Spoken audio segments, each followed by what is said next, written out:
From pre-pandemic flashback to post-pandemic vision of documentary distribution hosted by the Nordisk Film and TV Fond, and moderated by their senior advisor, Karolina Lidin. And Karolina is actually here in the studio also. She's going to join me, or not join me, because I have, for pandemic's reasons, so to speak, have to leave the floor. So I will leave you with Karolina. Enjoy yourselves.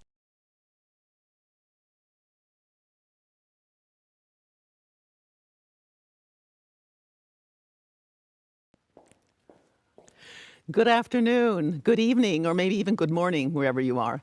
Yes, I'm Karolina Lidin from the Nordisk Film TV Fond, and I have the pleasure to be guiding you through the next 30 minutes from pre-pandemic flashback to post-pandemic visions of documentary distribution. This is actually the third session in Nordisk Film TV Fond's professional meetups, which we started in Gothenburg under the heading Audiovisual Collaboration 2021, co-organized by the Finnish Ministry of Education and Culture during their presidency of the Nordic Council of Ministers. And here at the conference, we're also launching simultaneously our report on financing and distribution of documentaries supported by the fund, written by documentary consultant Yen Do. As fate would have it, the COVID pandemic bookended the time period of the survey. So we have a pre-pandemic frozen moment in time, as it were, of Nordic documentary financing and distribution. For this session, we would like to take a couple of our key findings to the table and discuss it with what we call a brain trust of seasoned professionals to proactively how do we proactively utilize our collective knowledge and experience when facing the rapidly changing post-pandemic documentary market? How do we address issues that we face as interdependent parties rather than autonomous, separate entities? But before I open the floor, I would like to briefly introduce our brain trust, starting with double A, Axel Arne, who is commissioning editor at Swedish Pubcaster. Hi, Axel, for more than 2 decades, and now taking over the helm from the legendary Ingemar Persson. And as if that wasn't enough, Axel is actually also the president of the EBU documentary group. And following the alphabet, we have Christian Aune Falch from UpNorth Film in Trondheim, Norway, even outside of Trondheim. But that certainly does not stand in the way of producing documentaries for the international market for more than 20 years. Among UpNorth's most recent feature docs are Golden Dawn Girls, Newtopia, and I, Human. And we have Martin Dawson, who's in charge of coordination of the new Creative Europe Media Program, including adoption of the annual work programs and monitoring of results. Martin also contributes to taking forward the Media and Audiovisual Action Plan. Thanks for coming, Martin. And from Denmark, we have Signe Bjerke Sørensen, 2-time Oscar nominee for Act of Killing in 2014 and Look of Silence in 2016, but I would actually say 3-time, since Signe also co-produced Strong Island, Oscar nominated in 2018. In addition, Signe has produced or co-produced 37 other films since 1998. And last but certainly not least, U is for Ulla Simonen, director of the Finnish Levy Fund AVEC, supporting production, training, and international promotion in the field of media art, documentary, and short film. Welcome, everyone. Good to see you here, even in this digital space. So paraphrasing our session brief, we see audiences verging towards easier access and global platforms on the move. But is the money where the audience is? And how do we best nurture the documentary value chain and reach future audiences without leaving our visions and voices behind? I propose pinning down these overarching questions into 2 points, and I have asked our 2 producers to exemplify the points with what I call concrete slices of life, keeping it real, as it were, for further discussion in the group. First point, concerns business models. Have our financial and distribution practices been rendered obsolete, or do they just need a post-pandemic tune-up? Does our current pre-financing model sufficiently sustain the industry or primarily serve institutions? Second point, the audience shifts. How has VOD thrown a wrench into the works of financing and distribution? And how do we respond as producers, broadcasters, and institutions? What do we have to gain, and what do we not want to lose? Sine, if I come to you first with your 40 films under your belt by now. When we were preparing this session, I asked you whether we had created a monster when we started these pre-financing and pitching was introduced as the new OM for documentary production. And what did you answer? Well, I think that it's extremely important that in Europe that we are very much aware that we do have a model that's very valuable and that we need to take care of the public service model, and that or the public model, if you like, as opposed to the American private model. And that means we have public service television stations in most of the European countries, and we have some sort of national funded film funds and regional funds, and also the media program in the EU. And all of that comes through taxpayers' money. And that is basically a redistribution of wealth to help us have cultural policies that can make sure that we tell stories that are important in our countries and for our populations. So also from other countries, of course. But so that model in general, I think is extremely important, and very, very important not to just throw away because suddenly we have the streamers and they're global in a different way. But that doesn't mean I don't think there is room for improvement. I think we can be more efficient in how we use that model. I think maybe there are some adjustments to be made in especially the pitching setups. I think maybe we have too many pitching forums. Maybe we are asking of too many projects to be co-production projects across borders before they're maybe ready for it. And I think so. I think in that sense, there are problems that should be solved. So that was our first point. And then for our second point, I continue to you, Christian. You were thrown headfirst into VOD when the COVID lockdown was announced in Norway, when you were literally sitting in Oslo's largest cinema for the premiere of iHuman. You have also looked closer into the realities of digital platforms in a study. So please share. Yeah, I would be happy to share my experiences because I think they shine a light on various aspects of VOD distribution. We had our theatrical premiere in Norway all lined up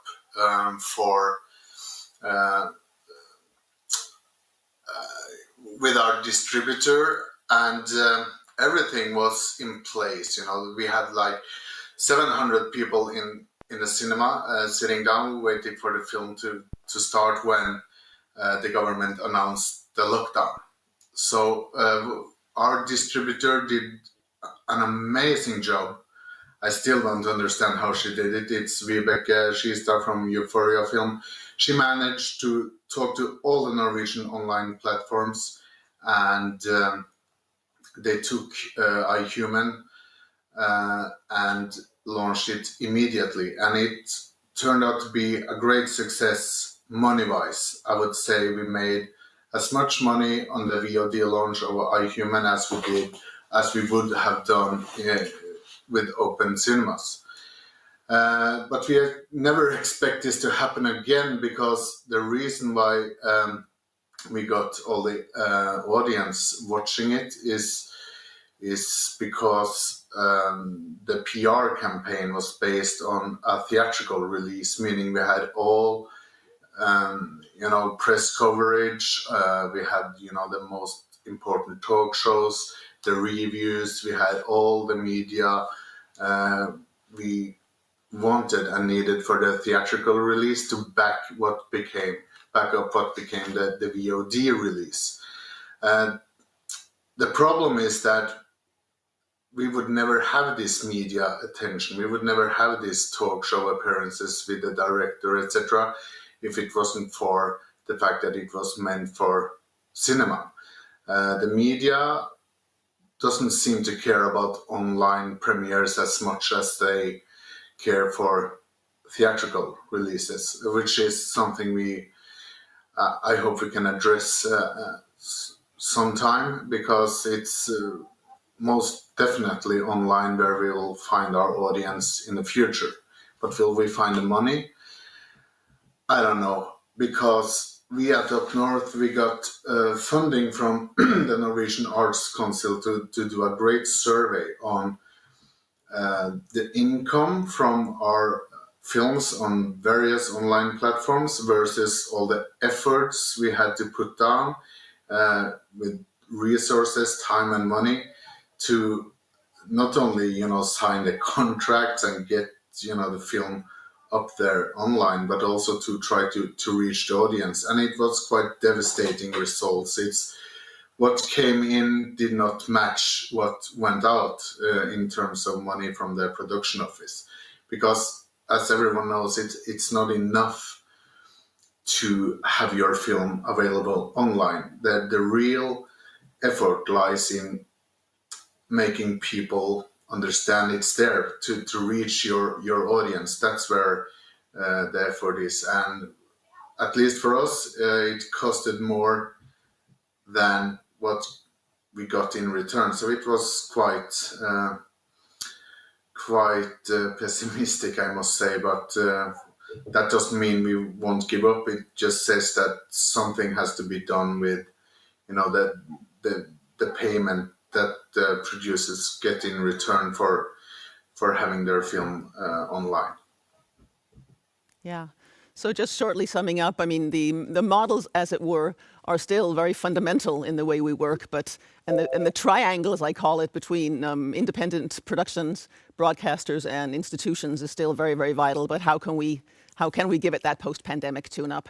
And to you, Christian, that even the new platforms seem to rely on the old windows in terms of promotion and the chronology that we have relied on for such a long time.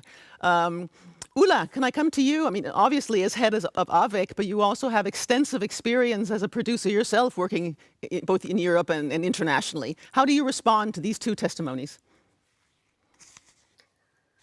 Well, I'm saddened to hear that the Norwegian model did not work out later, that the media doesn't follow what has happened. I'm referring to one of my productions earlier, Future is Not What It Used to Be. I think that we should not look back anymore to how things were. We should look back to what we want them to be. I think there's been, aside from Signe and Christian, what they said today, also earlier, Brett's story talked about the funding and how the filmmakers, how the creators need to figure out how does this model work in order to make it happen. But I feel that this disruption in the market, what has happened, is giving the creators back their power. It was quite of a political statement if you saw what Brett said, and I think that's very efficient in this time. But it's also difficult to say. I mean, none of us knows what will happen for real, but that gives us the possibility to think anew of everything. And I do agree on what Signe was saying, how we should take care of these models that we have, especially in Europe. I'm speaking from a very specific point of view of copyright money. We are working from the makers to the makers. The money that we hand out is the money of the makers. And I think that we need to look at that money in that way, that we have to serve the filmmakers with what we do and try to find the momentum, when to go in, and so that it benefits the best way of their ability then to gain from the market whatever they need, so that they are free to make their deals in the way they need. Just before us, also Ted Hope was saying about this time of being the one where you can really hold on to the ownership of your content and distribution. And I think this goes also to the marketing, to try to find something which is not expected, but also to challenge the funders to understand that and do so as well. And I think this is something where we need to look into the mirror, all the funders working for the documentaries, that what do we expect from them? When we are talking about high-end creative documentaries, what are we talking about? And we do think, I think that we still are mostly looking about, we are working within the windows. We are thinking the windows, and we are thinking the cinema window for a feature-length documentary, and we are not looking so much for the other appearances that the creative documentary could have also in its high-end format. And that's where I'd like to encourage both us funders and the filmmakers to take a look at and try to find that new brave world where no man has yet walked before. Then I thought I'd jump to Axel, because we can confirm in our study that public service broadcasting is the major platform where the largest audience is found by far for documentaries. But you're also in the middle of the crossfire, as it were, with the independent sector on one hand and the global streamers on the other. So what's it like in the crossfire, Axel? Well, let me start from a little bit of a different standpoint. I mean, you have to look at our different functions, I guess. I mean, our function as public service brokers has always been to serve the national audiences. Mine happens to be in Sweden, and then we have Norwegian, Denmark, and also the rest of Europe where I function. And of course, we're all struggling with the same thing. The big shift, everything is going from local to global, including the finances. We're going from single platform to multi-platform. We all need to fight for the same films. And there's an immense influx of dollars from the VOD platforms. So as a filmmaker, you should actually embrace that. I know it's very difficult, but in essence, the influx of money is good. But on the other hand, the content seems to be also flowing in, and we get loads more content that are American, and with budgets that are now supporting these films, we simply cannot compete anymore. And why should we? We should stop chasing these American films and start to rethink our own values as public service broadcasters, because we need to survive, and we still have the same function. We are here to serve our audiences, to give them what they need in terms of entertainment and in terms of fantastic films, both films that they need, both films that they didn't know they need, which is a very special public service function, I would say. So I would argue that the old models still work, but they need to be fine-tuned, and we really have to find better ways in working together, because this is what we have to do. All our types of institutions, being broadcasters, film institutes, producers alike, and I think there are a few areas where we can fine-tune and shift how we work together. Do you want me to continue, or should we let Martin in maybe? Now it's time to let Martin in, I agree. And I've actually saved you to the end, Martin, because you have such a privileged vantage point with the European landscape and the whole... So how do you react from your particular position when you hear testimonies like the ones we hear from Sina and Christian? Sure. Well, thank you. First of all, thank you for inviting me. Delighted to be here. Creative Europe Media is proud to have a long tradition of supporting documentaries. They are more important than ever in this ever more complex and uncertain world. Documentaries are essential to help us understand what has happened and what might happen in the future. We are proud to have supported documentaries such as I Human, a high-end creative documentary, if there ever was one, I think. Well, I mean, there's so much to say. The European audiovisual industry has great talent. If you look at the Oscars over the weekend, we can be proud of what Europe is able to achieve. Also, a great documentary was nominated for the Oscars. But I would agree with all the previous speakers that we cannot rest on our laurels. We need to keep evolving and keep developing, conscious of our strengths as well. So we totally respect the role of broadcasters, national broadcasters, public, private, in terms of funding content. But as European Commission, I guess it will not come as a surprise to you that we also kindly invite you to think European. So to go beyond national borders also, not for everything, not all the time, not with your eyes closed, but do be aware of the European level, the European dimension that is also full of creativity, diversity, and potential. And that's where we come in as Creative Europe Programme. That's our unique selling point, if you like, our added value. We try and make that happen. We try and make European collaboration across borders happen, to facilitate that, both in terms of development, production, distribution.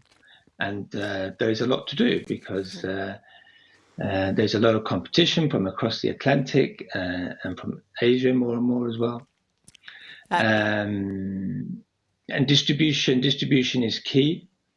3 or 4 household names are dominating the streaming market, for example, and we are trying to develop European streamers as well.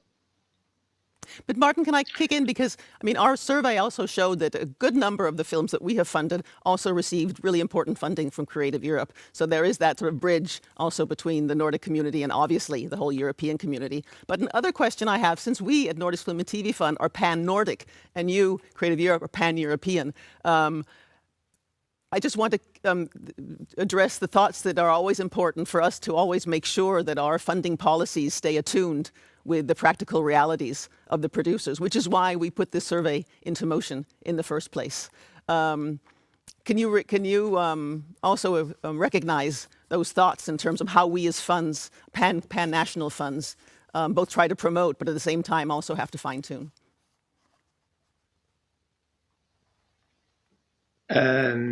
Yeah, I think that I'm not sure I understand your specific question. You mean? No, it's more. Maybe I should. We support co-productions. We support distribution on a pan-European level, and that's what we do: is to help movies and documentaries travel, so that audiences across borders can enjoy them. You know, it's often forgotten, I think, that Europe produces. I'm going to speak now in general terms, including documentaries. Europe produces 1,500 films or more a year, but on average, each one of those only distributed in 2 or 3 countries. You know, so we speak about Europe, but in reality, the audiovisual industry remains really quite national focused. You know, so we do believe that there is potential to do more to share all this wonderful content that is being produced, to share it with audiences across Europe, absolutely, also for documentaries. Yeah, and That's an ongoing challenge. Yeah. Which also brings me to something that you mentioned to me beforehand, Ulla, in terms, I think, let me quote you, that which new flexible species will make the revolution? And we're talking about who are the flexible species, and I think we all need to be flexible in times as these. But the other thing that comes to mind, what you say, Axel, in terms of the new influx of lots of money, yeah, that's what we say. But the question is, how do we make sure that that flux of money actually comes to the productions that are being produced in our region? You have to ask Netflix about that. I don't know that. But to answer Martin and yourself in a way, I mean, nobody wants like Nordic pudding or some kind of Euro pudding documentaries. But you're part of Europe, whether you're like a federal Europe or not. You're European, so maybe you are interested in things made in Europe. And Europe has great talent, so we should definitely support European talent and national talent as well. Which brings me to, I think we should stress that we need to do things that the VODs don't.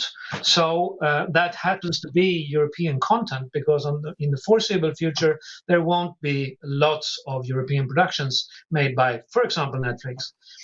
So we need to even more nurture the talent that Europe has, and which we've been very good at for the last 20 years. And this is going to be the key to our survival as well, I think. So I would argue that we really need to support even better the talents that we have and secure that they want to work with us in the future. This is extremely important. And also we need to pool our resources even more than before, maybe. I just heard the new head of France Television, Delphine Ernaud, she was speaking at an EBU event, and she said co-production is more important than ever. I've heard it said before, but it can be done a lot better, because we are not so good at being fast in response. We're not so good at being fast in distributing money to producers. We're not so good at putting in development money, and we can be a lot smarter when it comes to feedback.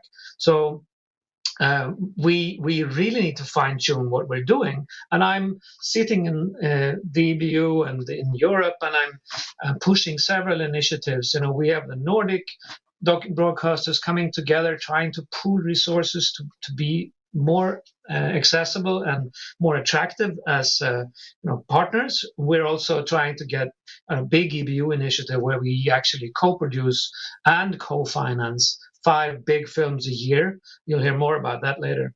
So before you stop me, Karolina, one very crucial thing is one crucial thing, Karolina, is the issue of rights. We have touched upon it, but we need rights. Of course, we need to show your films. This is very important for us. So the whole old windowing system needs some kind of change, because I think we're all looking at the same platform. We need to be there. We don't need to be so exclusive. We just have to be able to show your films to the audience, which is a good news. Actually, we will probably not pay substantially less, but we need to be able to show your films. Yeah, I can stop there. Okay, thanks, Axel. Thank you for that. I really want to go full circle, because now we had the 3 of yours reactions to the producers, but let's go full circle to Sina and Christian. Any last words? Because everything's turning red around me, so that means time is up. And of course, we cannot address all issues. We cannot even solve anything. But let's make sure that we, during this session, have pinpointed some of the tune-ups needed so we can continue. But Sina, can I come to you first? Yeah, I think Axel is very right about the issue of fast response. And also you were saying that we need the different systems to work together. And the situation is actually such for us that the kind of films we do are often not Danish, but international in some ways, either European or international, which means that we can only raise about 20 to 30% of our budgets in Denmark, and the rest has to be raised either through co-productions and pre-sales. And that means right now that we rely on going around all of Europe mainly, and we get 5,000 euro and 10,000 euro, and it takes forever. And only if we get German television, French television, or the UK, we get a larger portion that that can translate into a proper budget. So because it often takes such a long time to have response, it takes us a long time before we can go to the Nordic Film and TV Fond with their requirements of 70% in place. And often we cannot even apply to the broadcast, TV broadcast scheme, because we are beyond the development. So if the TV broadcast scheme changed according to and started following the Eurimars rules about that you are allowed to have started production, not have fully done production, but done a certain part, that would be a huge help. And if the broadcasters would pool resources and make some decisions faster, that would also be a great help for some of these projects, because that's the only way we can speed up a process that's otherwise very risky and very drawn out to a point where it's kind of very difficult to make a project run. Yeah, thanks, Ida. And Christian, anything you'd like to add before we close? I always would like to add something. Thank you, Axel, for saying all the right things. This is what we want to hear, and this is, how we would like to see things go down in the future. I would also appreciate a lot, if there were more possibilities of getting support or funding, not only from the broadcasters, but also from all the other financiers in development stage, because it's a big challenge that everyone wants to make a decision very late in the process, which means liquidity challenges for the producers. So I urge people to trust the filmmakers and to be able to join in also at the development stage, and not after a rough cut or something. That it would be of great help. Thank you for pointing that out, Christian, and thank you for everyone. What can I say? The work has just begun. And thank you for your generous contribution, Brain Trust, to be continued, I hope. Those of you who subscribe to Nordisk Film and TV Fund's newsletter have today received the link to our survey. Please dig in and get back to us. We're curious to hear your thoughts. And we intend to go deeper into the issues that we have talked about today, hopefully IRL, in real life, in Nordisk Panorama in September. So stay tuned and keep the conversation going. Thank you for your input. Thank you for your time.